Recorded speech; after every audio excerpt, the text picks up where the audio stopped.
for today's Faceoff on Fox Soul. Challengers Quan LX and Big Angry Adams ready to go blow by blow on those hot topics. Faceoff on Fox Soul starts right now.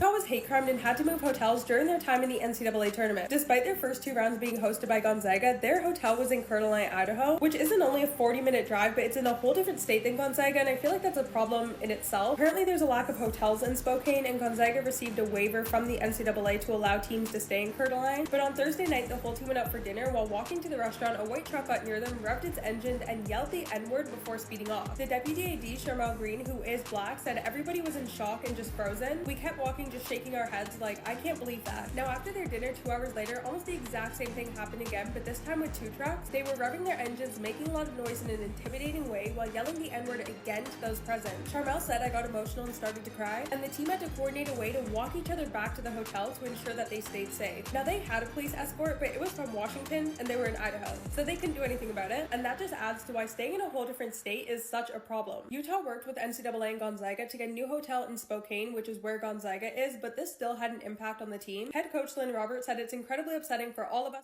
In this round, here's Charles Big Angry Adams. Now Quanell, the story out of Idaho is horrible, right? Anyone calling someone a racial pejorative period is horrible, but for absolutely no reason for a man to be saying, I think it was a man in the truck, to be saying these ugly things to these student athletes who have made the tournament, and this should be a great experience. It's just awful, right? It is abhorrent. The men that did it need to be exposed. There should be a job consequence and a life consequence to them, because we shouldn't have any patience for racism at all, right? But with the FBI investigating and the police investigating, I think it exposes a horrifying double standard that you pretend does not exist, right? Saying an ugly word like a racial pejorative, that's horrible. And it's horrible, profane conduct, but it's not a crime. And treating it like it's a crime while ignoring other, because in America right now, if there are ugly words said to a person of color by a white person, it's going to be like this, all over the news, headline, and the FBI is going to come in. This week you had a black man throw a white man in front of a train in New York for absolutely no reason. He was just standing there minding his own business. It was planned, timed to when the train was coming in. It was an evil act. And you cannot find a photograph of the victim anywhere, right? I found his name, I looked it up, but there are no headlines that say black man attacks white man and kills him, FBI is investigating. In Michigan this week, you had a 25-year-old woman plead guilty for running up to a 10-year-old girl and bashing her head into a display at a shopping mall. The 10-year-old girl was white. The 25-year-old woman was African-American. She pled to a misdemeanor probation. Again, this was a violent assault, unprovoked. There was no relationship between the two driven by race, no investigation. What we need to do in America is start treating all racialized crimes equally, right? But what we don't need to do in this country is start treating words like crimes, right? If every time you called me mayonnaise man, or I don't know, all the crazy white pejoratives that you use constantly, call me a grand dragon, call me, I didn't lie. I'm trying to, obviously you're lying. You know, I'm trying to think of the horrible other weird things that you call me. If the FBI investigated that, it would be a problem, right?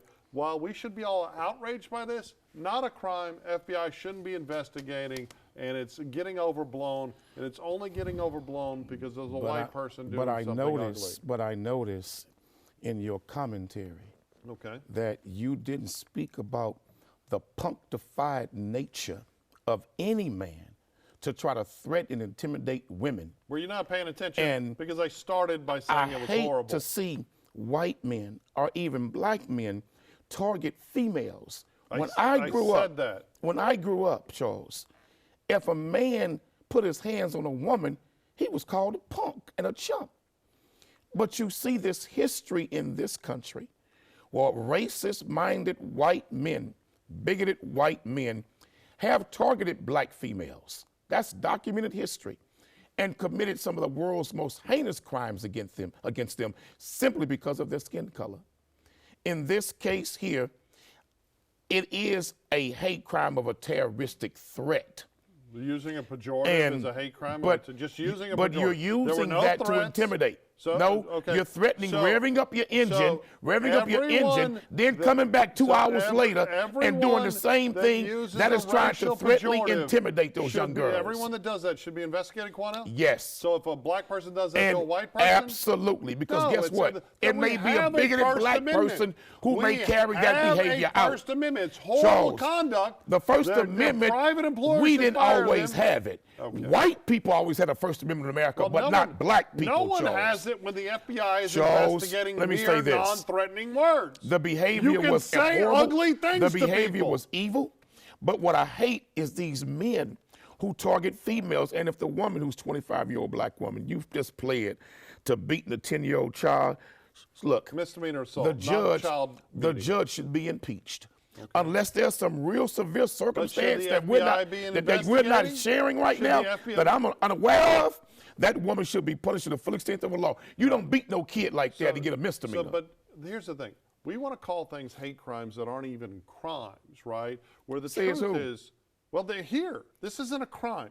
Saying a racial pejorative is abhorrent conduct, and we should frown upon it. But using your car to threaten and intimidate them, that goes beyond just a racial slur. If they would have said, hey, horrible pejorative, we're going to hurt you, we're going to kill you, we're going to do anything to you. To black people, white guys call him a nigger and revving up their engine, that is saying to us that you finna commit a crime against us. Do you think that black people Ask the family of James Byrd. Do you think that black people should be arrested for saying ugly racial things to white people? I believe that they should be investigated. If they do that, they should be investigated to see if a crime actually took place. Okay. The truth is, but white folks don't have that history. We have to protect the ugliest speech. Like all your homophobic drivel you drop out. Would you want the FBI? You know that's not true. It's absolutely true. Say something ugly about Israel. Okay. You want me? America can protect that. I disagree with the bombing campaign. America can protect that. I think it should have been much more centered on going in and killing those responsible as opposed to bombing entire neighborhoods. Are you anti-Semitic? No, I'm just. That's you what sound I like believe. an anti-Semite. No, I don't at yep, all. I knew you You're was anti-Semite. Yep, you're an anti-Semite. You've been so you criticize anti-Semitic, Israel. You had to apologize for it. But this was wrong. That the FBI should. It's wrong. It should be investigated, but it's not a crime. Charles, they came back again. Everything but they said came was back true. Again, Charles. Nobody brandished a weapon. Nobody approached them. Nobody threatened them. They said ugly words. They were cowards. That's not a crime. They are cowards. They're awful people, but it's not a crime. And if it was directed at white people, it wouldn't be investigated. I disagree.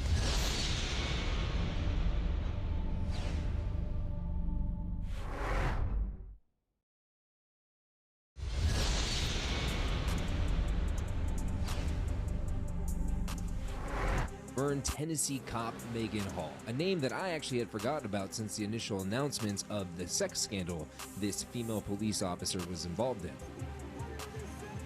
A sex scandal that involved 6 police officers and one of the police officers' wife. Well, apparently she was awarded $500,000 in a lawsuit settlement just recently. The city of Laverne agrees to pay former police officer Megan Hall $500,000 for alleged civil rights violations. Guys, I understand coercion, okay? I understand the idea of being in a position of power and using that power to manipulate somebody to do something they don't necessarily want to do, but they do it anyways out of fear. From what I just went over, I don't believe this is one of those cases. A 13-minute masturbation video sent to one of the officers that, spread to the other officers, I find that to be quite a bit. If somebody were trying to coerce you to send you something, dirty, do you think it would be 13 minutes long? In this round, here's Quanell X. Well, Charles, a very interesting story involving a police officer, female cop, Megan the Super Freak Hall. She just settled a lawsuit for $500,000. And according to these reports and some of the reports I've read, she was sleeping with all of the brothers on the police department. None of these brothers were ever accused of sexual assault. They were never accused of threatening or intimidating her to be in a sexual relationship. And in fact, the text messages that they found during discovery showed that she was actually the aggressor sexually to some of the men in the beginning. And she even had sex with one officer and his wife. She was sleeping privately with the wife and with the husband. And a couple of the officers were married. And she gets $500,000 because she's saying she was coerced. A 13-minute masturbation tape? That don't sound like you're coerced. That sounds like that you're very experienced in putting out your videos.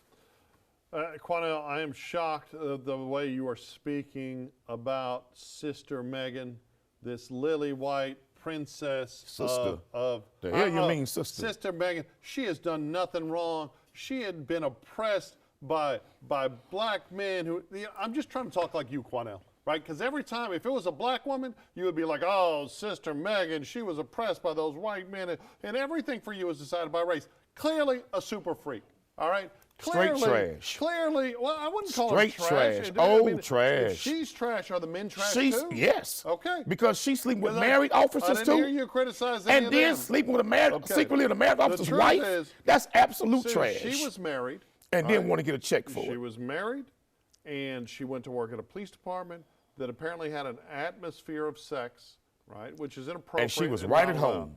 Maybe she was. Right, but it does sound like the inappropriate pictures of her were shared internally without her permission.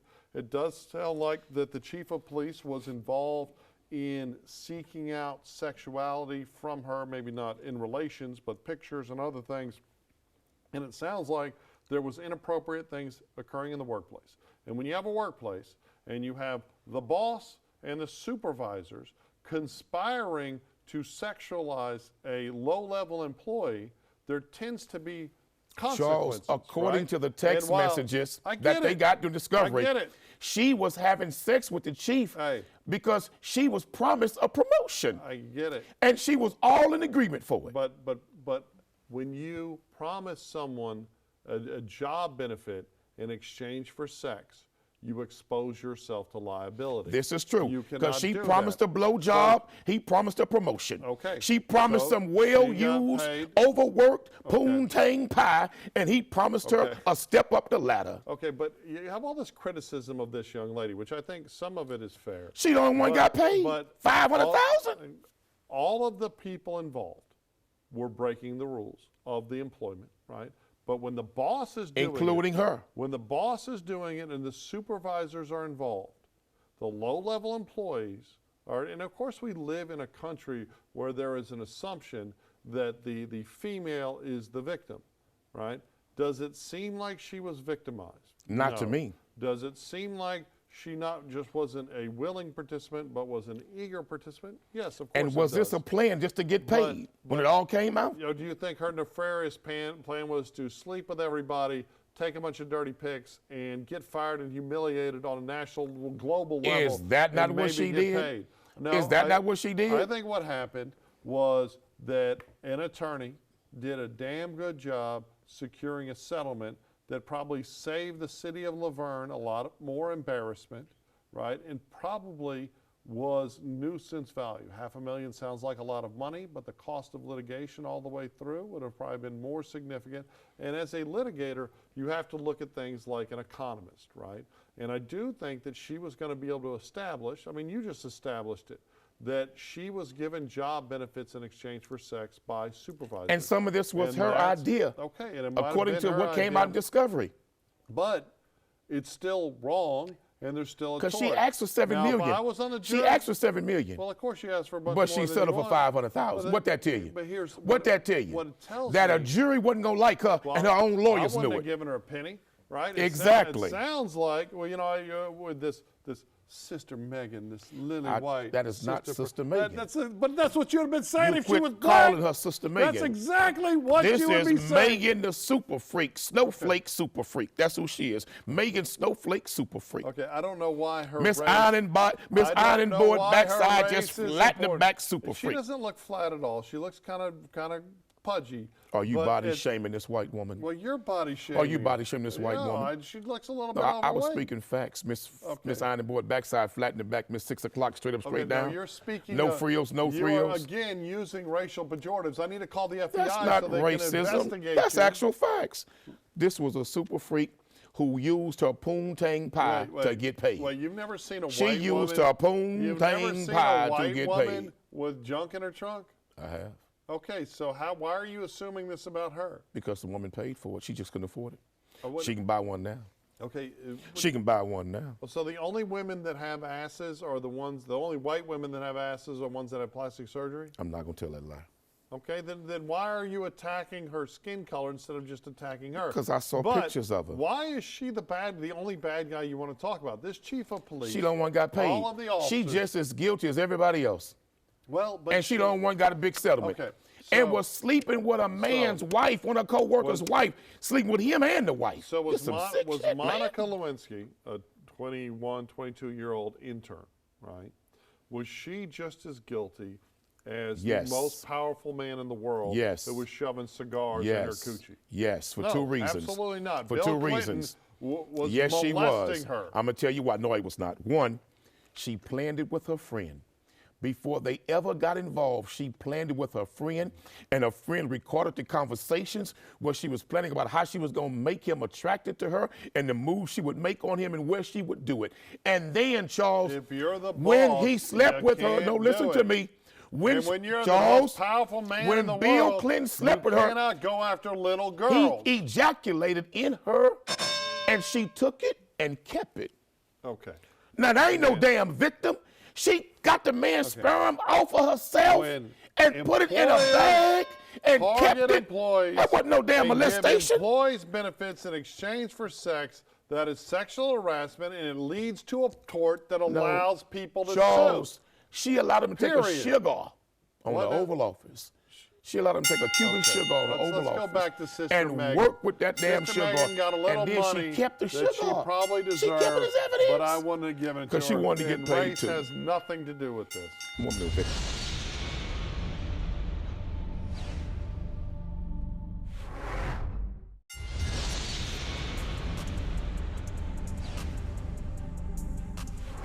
We call on the white church in Boston to join us in supporting a black reparations movement. Standing in solidarity, clergy leaders from across the city of Boston gathered for an interfaith, multiracial meeting at the Resurrection Lutheran Church in Roxbury, Nubian Square. They're here to ask the religious community to atone for black Boston suffering and support black reparations. In this round, here's Charles Big Angry Adams. I don't know why we cut that clip so short. If you would have played the whole thing, right, you would have heard that this organization that was multicultural was demanding that white churches give millions of dollars to black churches or the black community, and that the city of Boston give billions of dollars to African Americans, right? Boston, I was shocked. And they went on to say that they are coming for their check, I think was the quote. When I moved to Boston to go back to school after being a policeman, I was shocked at the level of classism and racism that was in that city. Because I thought this European-like heart of elite education, you have Harvard, MIT, BU, BC, more colleges in Boston than anywhere, that it would be somewhat more enlightened, right? I did not find that to be the case, but it wasn't just racial lines, it was also on wealth lines and Brahmin and all this nonsense. But we have had a history of a lot of people having bad times. There are huge economic shackles created by slavery and Jim Crow, although slavery was eradicated in Boston, I believe, before the formation of the country. At some point, we have to stop marching out and just demanding free money. We're seeing this happen with there is a program in Michigan that is giving free money to immigrants, illegal entrants who relocate there. We're seeing horrifying numbers that NBC has been trying to get from cities that are putting people in hotels that are from other countries and doing very little. Instead of demanding millions from churches, instead of demanding billions from the city to go to just one racial classification, maybe we should start addressing the overarching issues in America for all Americans. We love to use like universal health care. It doesn't mean health care if you have a job. Universal daycare. It doesn't mean daycare if you got a job. Well, why do you need it if you don't have a job or you're resourced out? We talk about your universal benefits, income, right? If you look at every program, it is not for white people, right? At the end of the day, we need to fix the lack of hope and the poverty in America that Obama promised to address but failed to. And we don't do that by separating people by race. And honestly, the suggestion that white churches somehow are defined by their whiteness and they owe millions of dollars to other people or other churches, unless that church itself was somehow involved in some sort of oppression, in most churches Are we're you not. ready to be educated? No, You've been talking for 4 minutes straight. Hey, go Are ahead. you ready to be educated? Go ahead. Go ahead. I applaud those black leaders for speaking and putting out there the call for reparations. Okay. Reparations to the descendants of America's former slaves is not asking for a free check. It's asking that the historical restitution for slavery and Jim Crow legislation and segregation and the economic benefit this country gained from slavery be given fair, just compensation to the descendants of America's former slaves. Do you realize that the first slave ship to come to America was blessed by the Pope himself? And the Pope, John Pius VI, put a tax on every slave ship that came from Africa to America. A tax was paid to the Catholic Church, and the first ship was named Jesus. Every major Christian institution in this country benefited indirectly and some even more directly from slavery. Black slaves were forced to build all of the churches in the South, in this country, and the North during slavery for free. And so when they asked for reparations, ain't no such thing about a free damn check. America promised at the end of slavery. I didn't say anything about a free promised check. I talked about 30 acres and a mule. Universal solutions. We never for all got Americans. 30 acres and a mule. Well, I didn't either. And the United States Congress and Senate promised it to us. Okay. Do you realize, Charles, how many, that the United States government paid reparations to slave owners for the loss of their property? Okay. How can you agree that realize, slave owners could be paid reparations for the loss of black slaves as property, but say black folk don't deserve reparations and we asking for something free? What I'm saying is that we had 1.6% of the American population at its zenith owned slaves, right? It's typically a much far That's the lie you white folks tell. No, it's absolutely not a lie. When you do the numbers. Now, again, I know truth when hurts you do your the ears numbers. When it comes to slavery, white folks ain't never told the truth in America. I am not opposed to free checks. What I'm talking about is we need to find solutions for all Americans and the problems that are facing America. Now, are there more problems that need to be addressed more earnestly in impoverished black communities? Of course there are. And used to, Quanell of yesteryear, you didn't want a free check. What you wanted was solutions. But now and you I don't want believe money. in that right now. Okay. I do not believe in reparations being paid as individual checks. Oh, okay. As individual checks, I've never believed in that. I've never believed in that, Charles. Okay, you just because my teacher, the Honorable Minister Farrakhan, told us that if you give black folks a check, we'll give it back to our oppressors tomorrow. We needed to build infrastructure, to build business, it needs to go to the new Black Panthers, education. Yeah, that's the It goes to all of us to uplift all of us, not individual checks. It goes to you. Ladies and gentlemen, we in this nation have to realize that today was built from yesterday and tomorrow's built in terms of what we do today. America's history has come back to hunt her. And when we as African Americans talk about reparations, we're not asking for anything free. Just give us what the United States Congress and Senate promised us at the end of slavery, 30 acres and a mule. And if we're given that 30 acres and a mule, but remember, there's over 400 years of late payments, 400 years of interest for failing to pay that loan. So we can divorce, but there's always alimony, and let's divide the assets. So I have no problem with reparations. We deserve it, but I don't believe in individual checks to individuals for reparations. That's not going to do it for us. We need collective financial institutions to uplift all of us and give us the help that we need collectively, not individually.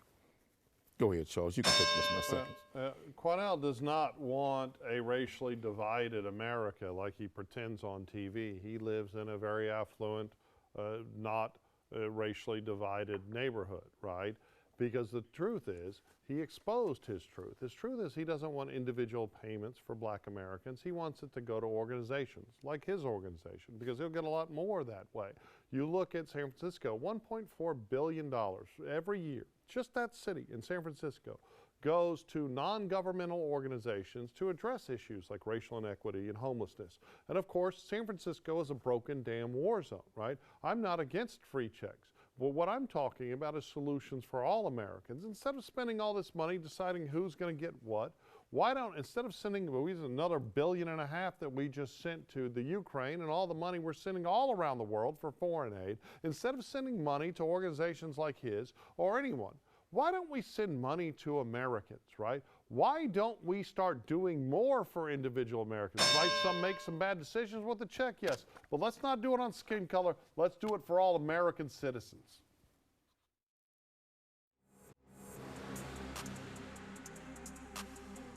That's it for the Face-Off on Fox Soul. We'll catch you next time.